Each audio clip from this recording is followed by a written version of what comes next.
Good evening, everybody. How's it going? It's me, Comic Crack, and welcome to another Sunday. Um, no chat with Rasa this week. It was my daughter's birthday party. We went roller skating. I, however, did not roller skate after the last time. So yeah, we had a great day though. It was a lot of fun. Um, Hopefully next weekend Rasa and I will chat. I'm pretty excited. She spoiled a book. I won't say it here, but she spoiled one of the books that she read this week, and I'm very excited to hear her thoughts on it. So if that doesn't whet your appetite, I don't know what will. We got a lot of, not a ton of reading this week, but there's some other talking I want to do about some books that I got recently. One of the things I don't think I talked about last week, Modit Part. How the fuck are you, dude? I've tried to log into my I'll pause 1 second here while you're here. I've tried to log into my Substack again. Dan Elson, hello. Because I've been still listening to quite a bit of Mertzbau, but I can't log into my fucking account. It's been so long. I thought I had it, you can put your passwords on memory, that sort of thing on the computer, but for some reason it's not working. I've listened to a bunch of stuff. I actually ordered the LP version of Storage, which was one of the early ones I listened to at the beginning of the year that blew my mind. But I have about, I don't know, 40 albums of his on a jump drive that's in my car currently. And I've just been listening to, when I'm out and about by myself, I just usually crank that. And it's been incredible listening experience. Listening in the car is probably one of my favorite ways to listen to his stuff now. So pretty excited about it, but I can't log in. So I'm going to keep trying because I do want to do some more writing there. I was thinking potentially putting something together. I had a prototype thing that I printed up, but I don't think I brought it down here. I was thinking of doing like a little zine of just maybe collecting some of it to kind of just mail out to people who might be interested. Just a hard copy thing. I was thinking of potentially asking my son if he would help me with a little bit of layout. Maybe there's some photos. I'd love to do it on like newsprint, so it looks has that kind of feel to it. But I don't know. That's a maybe project. So yeah, that was on that, but still listening. And of course, when Storage gets here, I will 100% show it off and talk about it. At the end of last week, I realized I forgot to talk about, I got all of the issues of freaking Black Hole from a local comic shop. I did a little short video where I sort of flipped through all of them. But so Black Hole has been picked up. Stop me if you've heard this one before. Black Hole has been picked up by the director who does Let the TV Glow, I think, or The TV Glows or something like that. It's going to be made into a feature, which is pretty incredible. My son and his partner are really big fans of The TV Glows, and I was talking to him about it. He hasn't read it yet. I lent him the hardcover because I've got the hardcover collection of it. But he's pretty excited to see, first of all, the source material. The art, as we all know, is fucking gorgeous. But he's pretty excited to see how she interprets this book as well too. So pretty great stuff. Look at this, Gary Usher. Had to stop watching the latest Dan Elson video to tune. Dan, I have not seen your latest video. I do see there's like a good hour. That's a good hour video you've got there. If anybody isn't subscribed to Mr. Dan Elson, make sure that you do so. If you're a fan of this channel in any way, shape, or form, you'll love Dan's channel. So this is great to have all of these issues here. Like I said, I did do a little short about it. A hell of a deal. And very curious to see what happens with the movie. Sweet, got to get you back in your account. Yeah, absolutely. Black Hole rocks. Film should be good. Cronenberg had that option at one point. Oh, really? Hey, I mean, that doesn't surprise me. Thanks for watching it, Gary. It went way too long. man, as a guy who fucking rambles on for possibly way too long, more often than not, don't worry about it, Dan. So let's talk about a few of the things that I read this week, and then we can talk about some books that I picked up through trading and purchasing and all sorts of things. Where'd that other one go that I read? Oh, here we go. There's one there. And then this one will lead us into talking about the pickup. So there we go. Let's put that there. Let's start off with a couple of ones that are sort of no-brainers, but don't have too much to say about them. Orphan and the Five Beasts, Bath of Blood, Book 2 is out, or Issue 2, rather. This is Volume 2 of the Orphan and the Five Beasts story arc. I don't know. I'm assuming there's going to be 5 parts, but there you have it. Not much to say. It's James Stokoe. It's good. There's some great art here as well, too, as we're starting to get, as we get kind of, notifications coming through. Sorry. It was as we meet kind of our 5th, or sorry, not our 5th. We meet our next big beast, I guess, or demon or monster. So really, really cool looking stuff in here. Just a good all-around fun book. One that I did not know that had come out. There's already a second printing, even though my shop had the first printing as well. I saw it only afterwards. I'm a big fan of Adventure Time. Talked about Adventure Time a million times on here.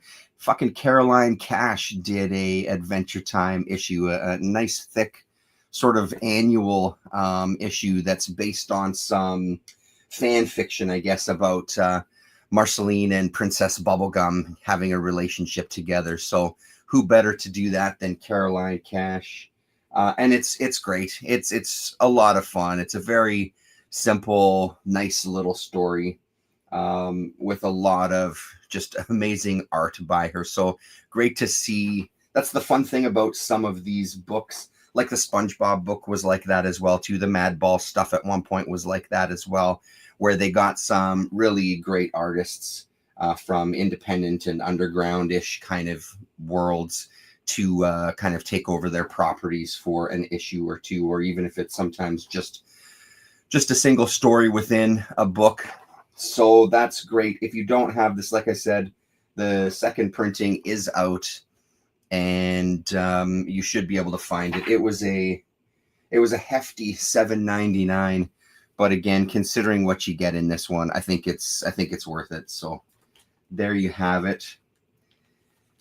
The next in the line of, I just finished reading this tonight, and my mind is still fucking boggled. The next in the line of the Smudge imprints. This is My Gorilla Family by Ejima Ichiro, I think is how you pronounce the name. I think that there's going to be a second volume of this in the write-up here from Onishi Shohei.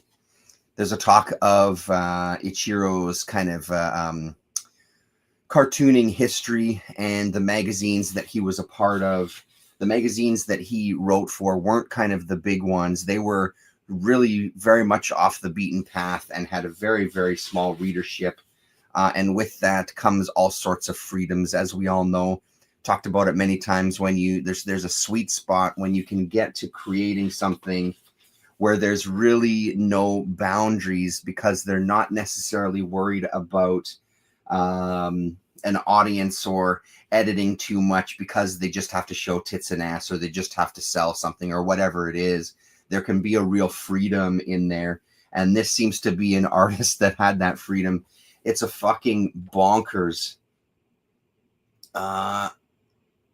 Yes, I did. I think you're talking to me there, Modi Part.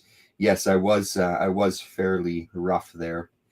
So in this one, you get a bunch of short stories, and every single one is stranger than the next. And it's not necessarily that because they're these kind of horror short stories. I mean, the first one is called Spider Horror. A woman gets bitten by a spider. It's not exactly a shocking ending, as she's kind of consumed from the inside by spiders. The character designs in here are amazing. But as the book kind of gets going, the stories themselves get very, very strange. There's just something unsettling that you can't quite put your finger on with each of these.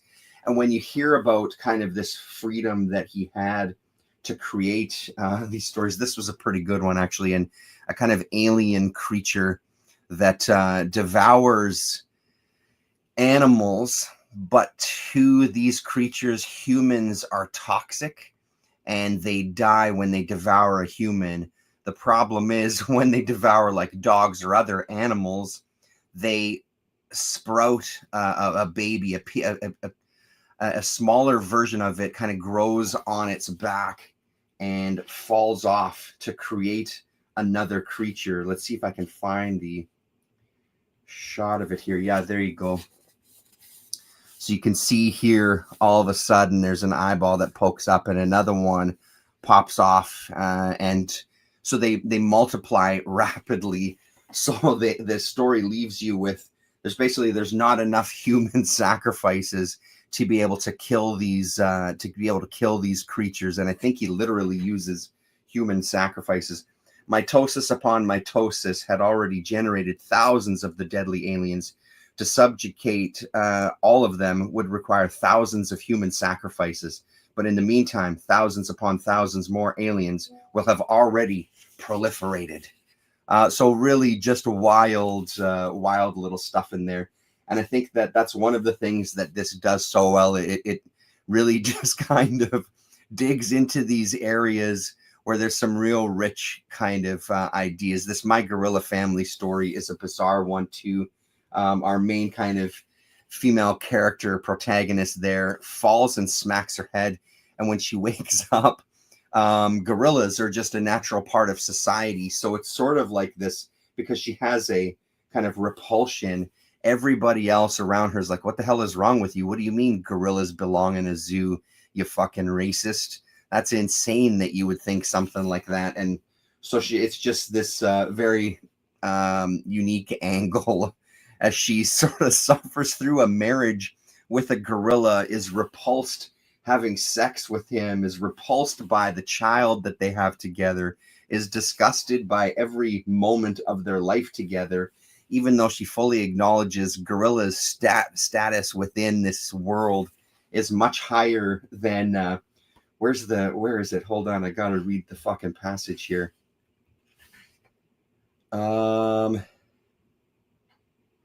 Gorillas are superior to whites, to blacks, even to Asians. So they're the superior race on the planet, and they're very well educated, and they're very erudite, and they have very, very good manners, and they're very, very rich.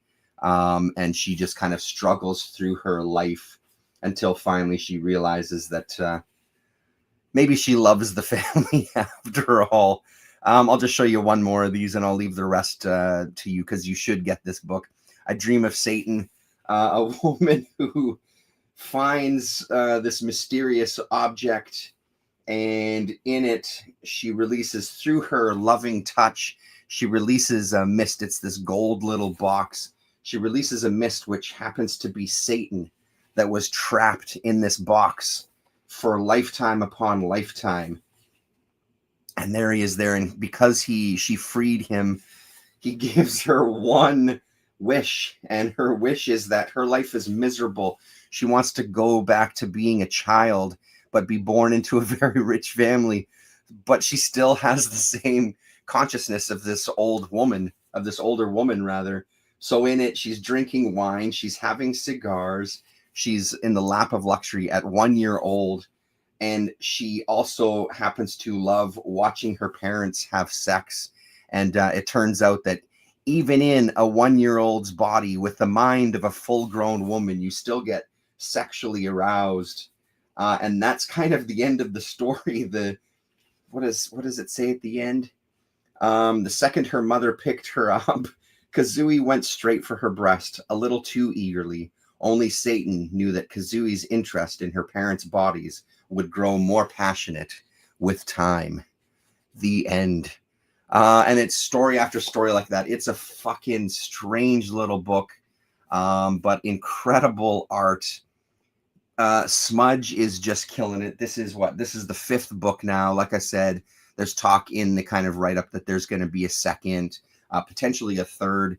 There's two Japanese collections, I think is what he talks about. The guy who does the write-up here, he worked for a Japanese publisher, and I think in 2001 and 2007, they did a couple of collections scouring these magazines, and he talks about, because he appeared in these very, very, very small print magazines, that there's probably a shit ton of art lost to time or stories lost to time that they'll never locate.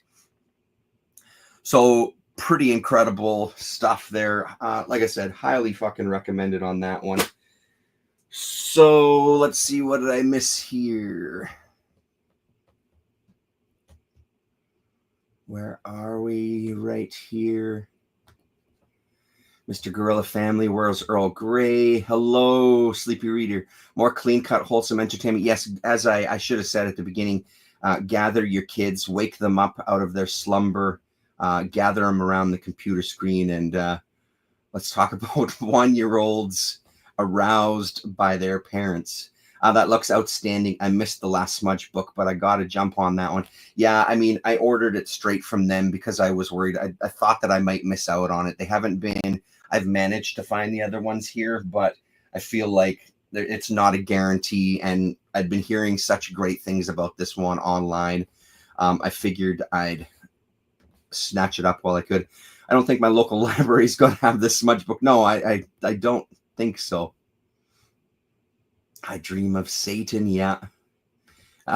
Taking notes because I am sold.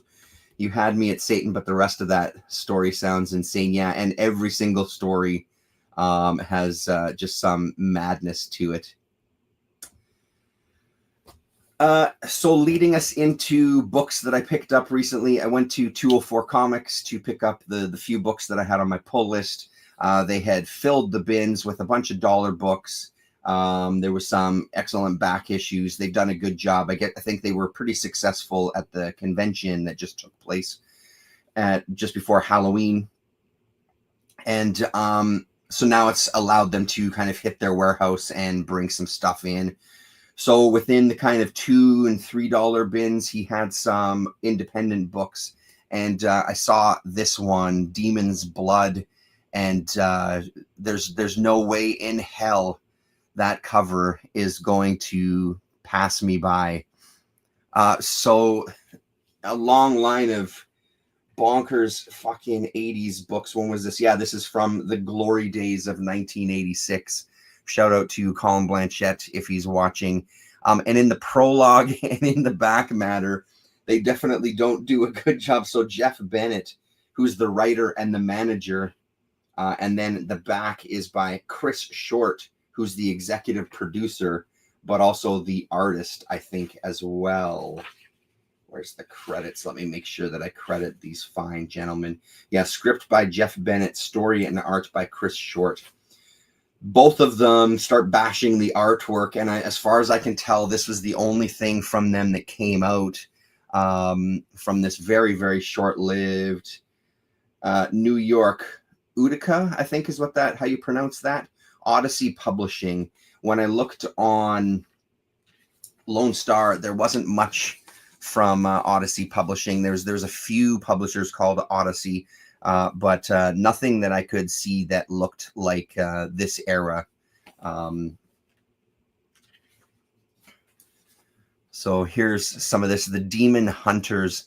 I can't really tell you too much about the story other than there's some sort of like superhero, and there's this cult of this snake and this demon that's going to get everyone on the planet. I'm not really sure. They have to do some sacrifices, probably to call on their god that's going to devour the planet or some such thing. But it's the art that's pretty fucking mind-blowing, especially because you get stuff like this randomly thrown in. It is a bonkers fucking book, and I love it so much. And this is the kind of stuff that I love digging in the bins for. Like this is why you dig in the bins, to hopefully find these just fucking oddballs. There's some art in here again. It's that sort of guys from Cave Evil. Those are Cave Evil characters if I ever saw them, but really wild looking stuff. No chance in hell I'm going to be able to find anything else. This is probably the only thing this artist has ever done, because they don't speak too highly about their art, even in the back of the book here. So I can't imagine that anything else has come. And then we get the back cover here. So really, really great stuff. A real gem. Yeah, dig through the bins. You should not pass that stuff up. That's really nice. Cult, snake, bonkers. These are my trigger words. Beautiful. So that leads us to some of the stuff I picked up recently, over the past kind of few days. So in that same bin, so goddamn excited. I've been looking for this for fucking years, and it's going to spark a reread of the whole damn series. Young Master. This is issue number 5. It was the last book from Young Master. Dude, I've got Demon's Blood. That comic is insane. Amazing. So Young Master is a book. Larry Hama, Val Merrick, Chuck Dixon, I think, did some of it too. Alex Nino did a couple of things as well too. There was 2 kind of mini series, and I loved the story. If you've been around this channel for a long time, you'll remember when I was raving about this and madly trying to hunt every single issue down. This one is so great. I just had to flip through it. Like I said, I didn't read this on its own. I want to kind of reread the entire series, honestly, because I just remember loving this book. So I'll just show you some of the insides here, but I'm so excited. He had a bunch of these issues, actually, and in hindsight, I should have just bought them all, because it's kind of good stuff to give away as gifts or trade fodder, or even just to have duplicates. It's not often that you see this book. But I'm a huge fan of this series, and if you don't know it, you should check it out. The bonus in this one, as well as a letter pages, you get a bit of a look at the sketchbook for Val Merrick. They do some pages of sketchbook material as well. And then there's a backup story called Wind that's beautiful. Val Merrick art as well. Val Merrick has done a ton of stuff. But I remember when I was really getting into this and getting into Val's stuff himself, Sleepy, who might still be in the room, he pointed me towards some Conan magazines where Val did some work there. And that's kind of what this style reminds me of, this Wind backstory. Beautiful, really, really great. I'm so looking forward. I pulled all the issues out. I found them in the bins, and they're all standing by now to read the whole thing once again. So I'll probably talk about it over the next couple of weeks, unless I just sit and hammer through the entire thing in one sitting. Yeah, beautiful stuff. So New Comics Group, is that what they were called? Yeah, New Comics Group for that one. And then just kind of pulled out some of the other issues, or all of the other issues here. So I'll show you a couple of those covers. Oh, wait a sec. What is that? Oh, damn. Is this not the issue that I was missing? I'm going to have to go through them now, because I thought that was the issue that I was missing. So maybe my CLZ app was incorrect. Well, shit. I hope that there's not another issue I'm missing, because that would suck. And there's some more there too. What does that say? That's number 6. And then there's number 9 on the back. Damn it, man.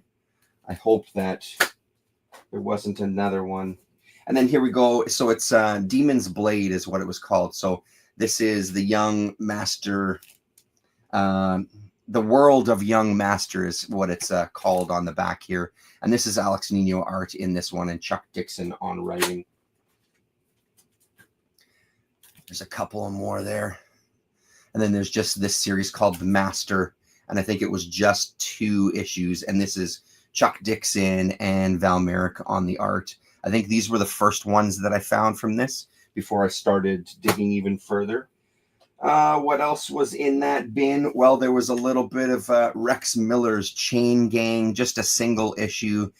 One of those that I remember the kayfabe guys talking about. So for $2, it seemed worthwhile.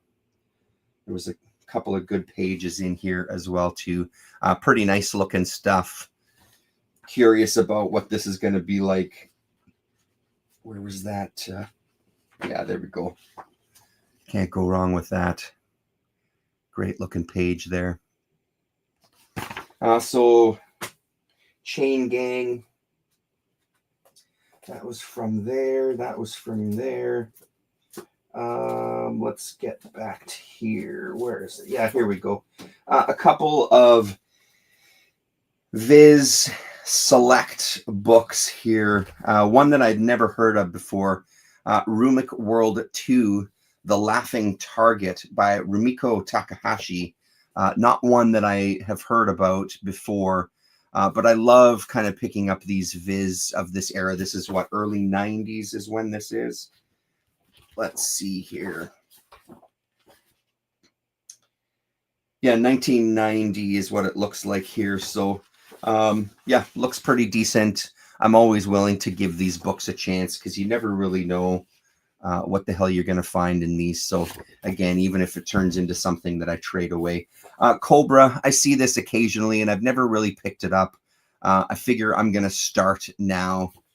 This is Marv Wolfman doing the English adaptation, story and art by Buichi Terasawa. This one is not in color, but it has some really nice, the next one is in color, has some really nice kind of clean lines on this one. I was pretty impressed flipping through this. There was this one image that stood out to me as well too. I mean, look how kind of simple and beautiful that is with just the zip tone background and the see-through body. Really good looking stuff there. There was also Midnight Eye Goku Private Investigator, issue number 6, which is the final issue. This one is in color. The only other issue I had was issue number 5. So that leaves not too many to grab. I'll show you a couple of bits of the inside here as well too. This one is in color. Very much adults only, I think, as it says on the cover somewhere. For mature readers only. I'm very immature, so I guess this isn't for me. But hey, it's got boobs in it, so this is the part. Get the kids. Yeah, not much to say about it. I've never read any of this. We'll see how it is, and I'll keep my eyes open for more of it. One of the other things, and he's not here tonight. I was hoping to give him his flowers while he was here in the room. But I finally met face-to-face, person-to-person, Mr. 420 here from Winnipeg. I won't give out his real name. I'm never sure how people feel about that. But we know him as 420. He has a bunch of different names. He's got a YouTube channel as well. We live in the same city, and we've been talking back and forth for probably years. And it just always happens that I'm at a convention where I've just missed him, vice versa. My work takes me away from getting to a lot of these conventions. So I've missed even a couple that he's tabled at. But we finally got a chance to meet. I sold some comics on one of the Facebook marketplace groups. He bought a bunch of stuff. He had some stuff for me. I was going to buy a couple things from him. He had some stuff as gifts. I had some stuff as gifts for him. So he's not as trollish looking as we joked about, but he is an oddball, and that's why I love him. So we did a little bit of a trade, and because he's a fucking amazing dude, and he's the guy who turned me on to The Legend of Mother Sarah. Legend of Mother Sarah, the final book that came in English was City of the Angels, and it's a really fucking difficult one to find. When I see the books of Legend of Mother Sarah in the bins, it's usually books from the first 2 volumes. So he had about 5 of these issues for me, and I had 2 of them.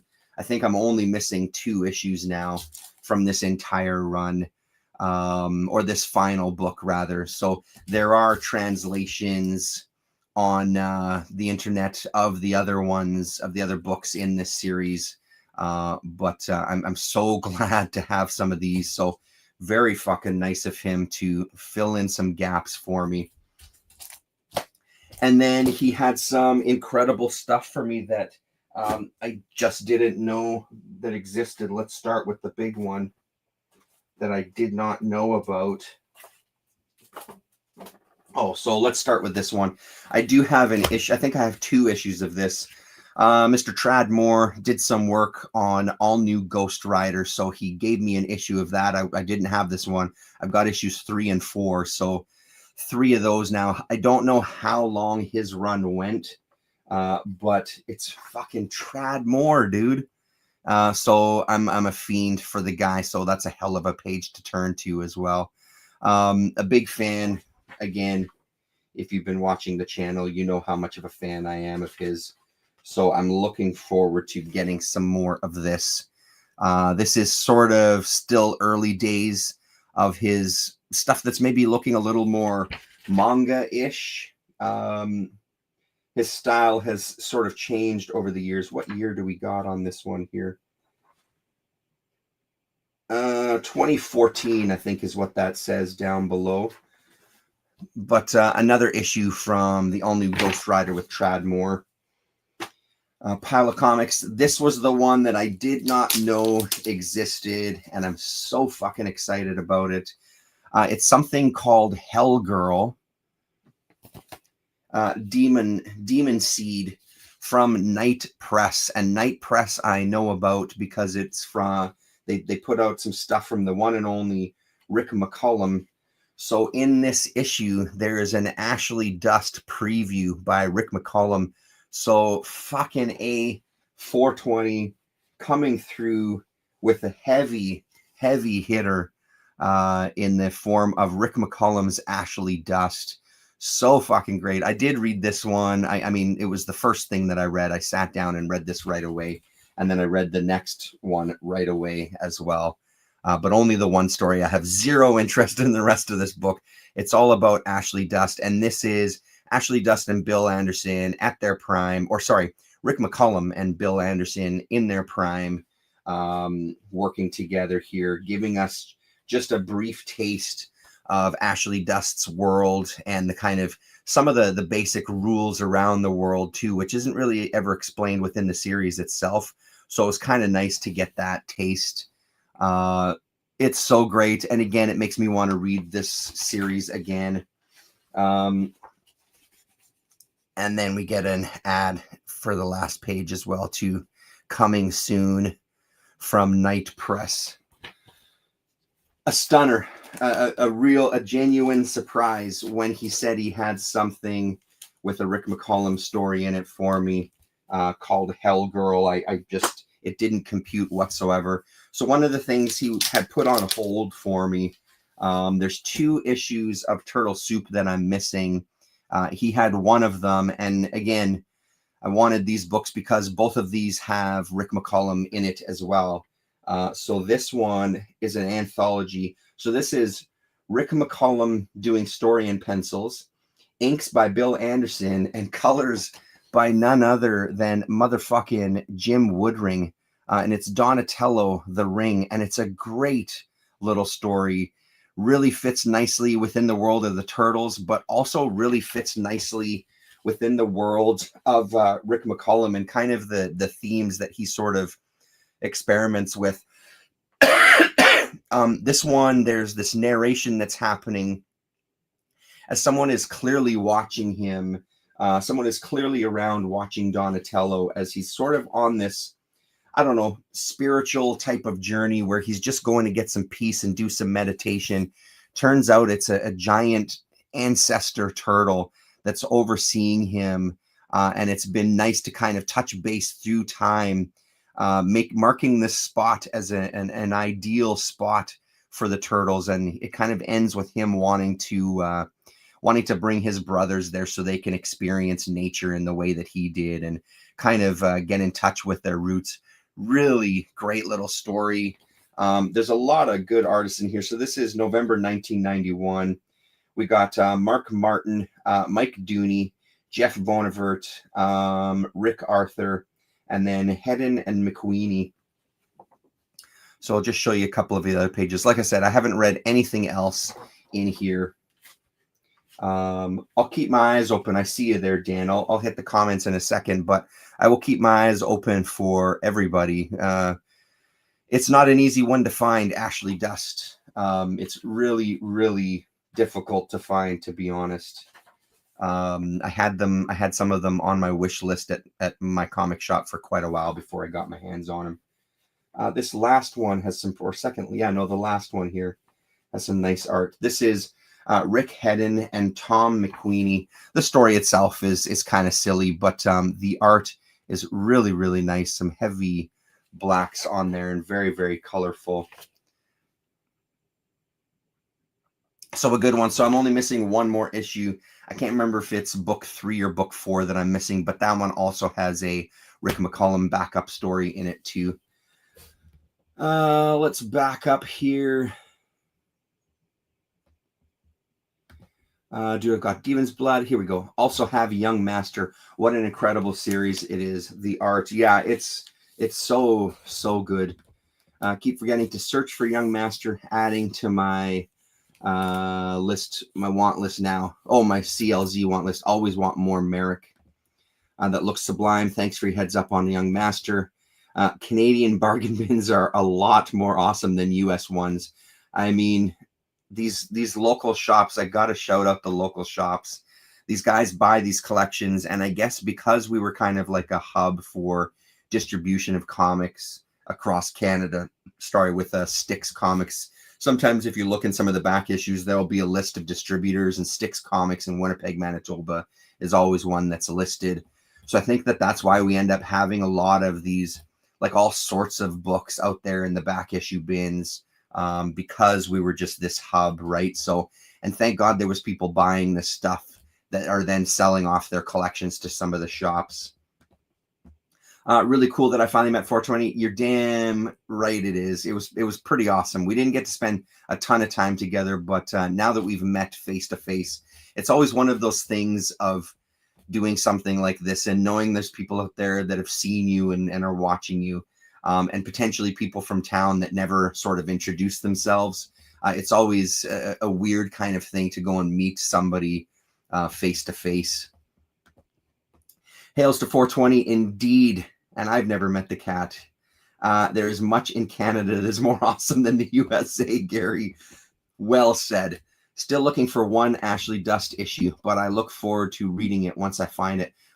Let me know which one you're looking for, and I'll keep a heads up on it. Money part, no arguments here. Got to head for dinner. Thanks for the nice words, guys, and for checking out my stuff. Thanks for the plug, Terrence. No worries, Dan. Always good to see you, man. Have a good meal. And then a couple of other books that I found while I was at the flea market to meet 420.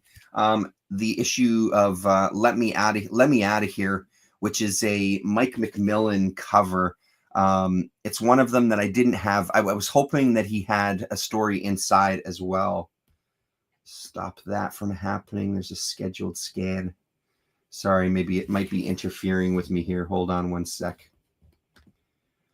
Everything is frozen on my end, so hopefully you can all still see and hear me. Let's see. Okay. Yeah, okay, there it's back. Mike McMillan, the book that came out about him recently, and there's a couple of things on my list that he's been a part of that I wanted to get my hands on. This was one of them. Unfortunately, he only does the cover. The cover is beautiful, but I was hoping for a strip inside as well too, and no such luck. So, but still nice to have that. I'm just actually going through my underground comics now, rebagging and boarding and just kind of tidying it up, making some notes on some of the things that I have and which printings they are and stuff. I had some doubles recently that I was talking about, so kind of keeping the one that looked the sharpest and putting the other one up for sale. That was something that 420 ended up buying some of that stuff from me. And then this is issue number 3 of, let's see if I can pull this one out. Weird Smut Comics from 1990. 1989 is when this one is from. I thought this was like 1990 or 91. 1989. So Spain Rodriguez cover, not one of his better covers for sure, but not too bad. Nice back cover here too. So just sort of a later era, much later era underground comic with people like Spain doing the first story. Was Roberta Gregory in this one? I don't remember. I just had a quick look through this one. We do get some TNA as well. Some heavy duty TNA. Angela Bocage, I think is how you pronounce her name. So there you go. A little centerfold there. Art by S.C. Carter. Not a name I'm familiar with. Not sure if it's like a nom de plume. Weird smut, two more of my trigger words. Jim, here we go. Milton Knight doing Slug and Ginger. There was an Eros comic that collected some of this stuff, the Slug and Ginger stuff. So nothing exceptional here. It's just okay. No Roberta Gregory in here. The last story is by, what the heck is her name now? Not seeing any credits here. I can't remember her name. I'm blanking on her name. It appeared in women's comics as well too. Horrible. Absolute name drop and shit the bed there. So anyway, weird smut. Just one that I haven't seen before. So figured I'd add it to the collection. Like I said, doesn't look like much of a banger, but whatever. It's here now. Ending kind of on a fizzle, I guess. Boring smut never got off the ground. Weird makes it a better comic. That is true. Anyway, I think that's about it. I've got a stack of books beside me, working on a little bit of a project. I did dig deeper into Rachel Rising, but I think I've talked about that already. Is there anything behind me to talk about? No. That's it. As usual, thanks very much, everybody, for coming and checking in on a weird old guy in his basement talking to a camera. Nice to see you all, as always. Shout outs to Modit Part, Dan Elson, Gary Usher. Good to see you, man. We've got to get together. I was talking to Colin about trying to get the Canon guys together. I'm hoping that I can have something ready for the next issue of Canon. Fingers crossed. Work has just been fucking stupid. But I've been talking to him about, it would be great to do an offline kind of chat. It wouldn't have to be anything like this, like live or anything. Colin and I have been trying a little bit harder to kind of do semi-regular check-ins with each other and just kind of chats. So it'd be great to get the Canon gang to do a little hangout there. Sleepy Reader, good to see you. Dan Elson, of course. Who else am I missing? I think that's got everybody. I appreciate you guys hanging out. And next weekend is hopefully a chat with Rasa over on her channel. I think will be next weekend. So yeah, right on, everybody. Take it easy. We'll talk to you.